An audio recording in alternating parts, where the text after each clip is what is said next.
সরকার 15টা commission করেছেন, কোনো commission এখন পর্যন্ত রিপোর্ট দেয়নি। কথা ছিল ডিসেম্বর মাসে দেবার, ওনারা বলেছেন জানুয়ারিতে দেবেন।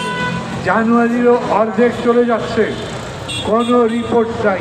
তার মধ্যে তারা এই রকম করে জন দুর্ভোগ হতে পারে এই রকম সিদ্ধান্ত দিলেন কেন?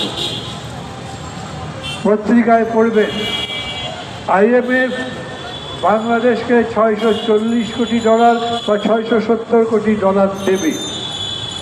এই টাকা দেবার বদলে তারা এই 100টা দ্রব্যের উপরে ভ্যাট ট্যাক্স বাড়াতে বলেছে।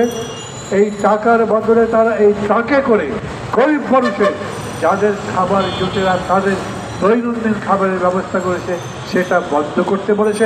IMF বলেছে এই রকম করে যত্রতত্র যত ইচ্ছা তত গরিব মানুষের জন্য কাজ দিতে দেওয়া যাবে না। আমাদের এই মানববন্ধনে আমার হাতের বাম পাশে বেশ কয়েকজন মহিলা দাঁড়িয়ে আছেন এখনো, আমি দেখতে পাই না।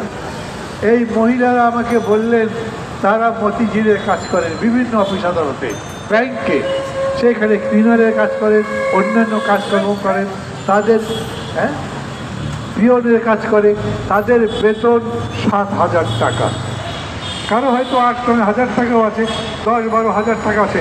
যারা দাঁড়িয়ে আছে, যারা দূরে দাঁড়িয়ে আমার কথা শুনছে, তারা বলেন তো ঢাকা শহরে একটা পরিবার 7 থেকে 12,000 টাকাও যদি পায় তার সংসার চলে?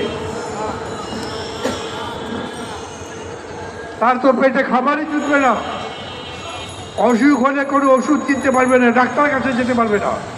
এই যে মানুষের চাইতে ইতরের মতো জীবনযাপন, আমরা সেটা বদলাতে চাই তো?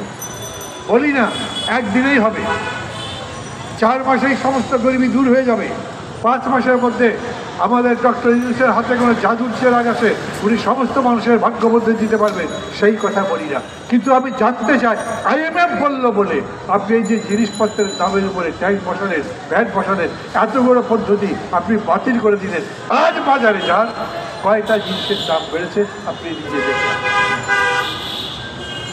আমি গতকালকে পত্রিকায় পড়েছি, কালকে কেবল পত্রিকায় খবর বেরিয়েছে, পরশু রাতে তারা সিদ্ধান্ত নিয়েছে, গতকালকেই অন্তত 20-25টা জিনিসের দাম বেড়েছে।